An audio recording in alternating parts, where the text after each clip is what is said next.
In this last part, we're just going to be pushing this one step further by adding some delighting and some color equalization options to try and get rid of the tiling appearance even over large areas and to ensure that everything holds up really nicely up close. We might also inject some extra detail from the color map into the height map and normal map just to give that a little bit of extra pizzazz. All right, so this is going to be slightly different. We're going to be starting off in SOPs in this video before we dive back into COPs.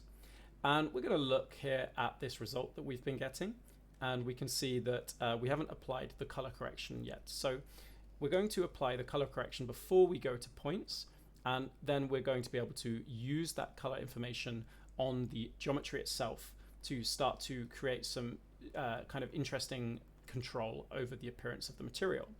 Now we're not going to be using the color as is because the resolution is nowhere near as high as we're getting from the UDIM textures, but we don't need high resolution information to perform some delighting operations. So we're going to put down the Labs Delight tool from the open source Labs toolkit, and we're just going to run it and see what it gives us. Okay, so that's not too bad. We can see that something changed, although very subtle.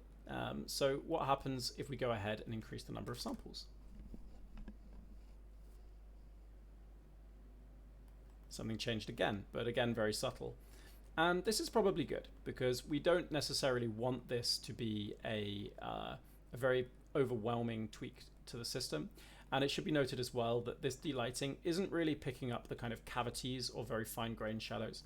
It's more intended to get rid of sort of more global lighting variation across a subject, which can be useful in certain cases, but since this was a patch of ground, it sort of has limited utility in this case. You can see as we increase the number of samples, though, we do get an overall flattening of the color. And if we go up to 1,000 or even 2,000, it may even start to tackle some of those smaller, kind of more granular areas. So let's try 5,000 samples and see how it handles that. Yeah. So if we compare the before and after, we can see that it's definitely removed a lot of information. And I would say it's questionable whether it's removed information that I would like to keep or get rid of. But we're not going to have this be the definitive final say. This is just going to be a starting point. So we can move on from this point. And we can say, let's turn on visualize lighting, and we'll see the actual lighting information that's getting removed. And it's quite interesting. It's done a reasonably good job of detecting the cracks. So let's go with this. We could actually try decreasing the blurring iteration somewhat as well, maybe going down to 1. But I'm not sure that's making a huge difference. So let's move on from here. I'm now going to actually just plug this into the bake source, and at this point we'll jump back into COPS and we'll go from there.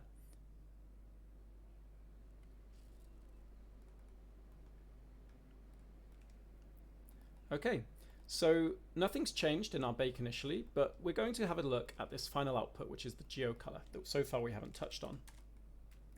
If we plug this into the null, then what we'll see is we're getting that lighting information that was encoded into the vertex colors on the geometry.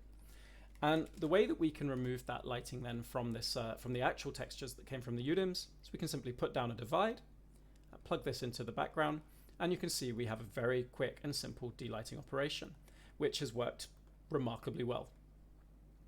So obviously we pumped up the samples quite high, and that gave us a pretty good starting point. But we can also then sort of tweak this manually with a mask value, which tells us how much of this lighting information do we want to remove. And I would say that probably I actually like the difference in color. I think it helps the overall result. So I'm going to say just a little bit of delighting. And there will be cases where this will be much more useful than it was on this particular scan. All right. The next set of changes that I want to make to this image is going to happen right at the end before the final export. So we can see that we've got our little out color node here, and we kind of have this section of wire that's looking a little bit naked. So what I'm going to do here is just a set of different processes that I think are going to help to make this look a little bit better and a little bit more like an albedo rather than just some photos. And in order to work here, I'm actually going to move it way up and out of the way. And I'm going to say RGB to HSV. And this is a very useful thing to know that you can do. And oh, that's correct. That was what I wanted. But why is it failing? can't convert RGB to mono. Oh, it's because I plugged it into the wrong source. There we go. So then what we want to do is we want to split the channels. And what this means is these channels actually become, rather than red, green, and blue, like they usually would be, it's hue, saturation, and value. So you can say, well, there's the hue. So we can see, that the hue changes a lot throughout that image. And then the saturation is more consistent, but still changes with softer gradients. And the value, it's just basically a luminosity. It's bringing out those cracks. So what we can do before we recombine these pins is we can process each of these different channels separately. So I'm going to say channel join, and we can wire these back together. And this is then going to go into an HSV to RGB pin. So we'll be back at our starting point. And now this lets me see in real time the result of the tweaks that I'm making to each of these nodes, or to each of these different channels. So we don't need nulls. Now, what if I blur just one of these channels? For example, the value. If I plug in a blur node and start to do this, we're going to see that we start to lose a lot of that detail. Okay. So what if we do this blur, and bear with me here, and then we subtract from the original result this blurred result, and then we add an even more blurred result back in, and look at the final result. So more blurred and less blurred. And we see what we have now is a kind of filter that we can apply to pull out different scales of detail from the image and either pump up the granular contrast or do the opposite and sort of even out the overall value. So interesting, but in this case, maybe not what we're after. Let's see. If we go a bit higher, there we go, all the way up. You can see it really starts to only take effect as you get to lower values, but it's a nice way to try and remove some of the granular kind of shadows and highlights from your image. If we look at a quick before and after, we'll see this is having a similar effect to the delighting, but it's more artistically driven, and we have kind of complete control over it. We can also do the opposite and kind of add in more sharpening of those finer details if we decide that's what we wanted to do. All right. And what if we apply the same logic now, and we copy this whole little block of nodes and we disconnect the endpoints. And this time we're going to blur the saturation to 2 different levels, and then we'll replace that saturation that we have here. So okay, so we're looking at the end result, and now let's go ahead and play with these 2 blur values, and we can see as I increase this blur, as the blurs get closer together, I should say, then they're going to have less of an impact. But as you start to tweak sort of one making it higher than the other, you can bring in sort of smaller levels of saturation whilst keeping the overall level of saturation in the image relatively consistent with what it was at the start. So this is, again, just it's kind of a nice little way to sort of control different scales of details in the image. And you could collapse these little networks up into HDAs or digital assets so that you can sort of present these controls in a slightly nicer way than, you know, having these slightly complicated graphs. So again, if we look back at the start and we look back at the end, I clicked the wrong node, so let's try that again. So this is the end and this is the start. So what I've basically done, you might think it looks better or worse, is I've reduced a little bit of the contrast in the brightness, and I've increased a bit of the contrast in the saturation. And for me personally, if I was going for a slightly more stylized look, I think this would suit me just fine. So we can say this is good enough for now, and we can plug this into the out color. All right. Next up, if we look at the normals, we can see that while they look kind of okay, we jump into Unreal, we get the overall impression that the surface is what it should be, which is dried earth. As we get closer, things start to fall apart. There's just no detail in the normal map this close because there wasn't enough detail in the scan.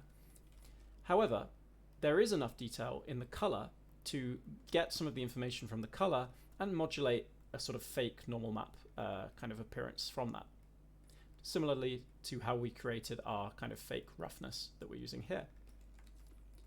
So I'm going to copy this mono node. So right click and go mono. And we can plug the output of the color into the mono node.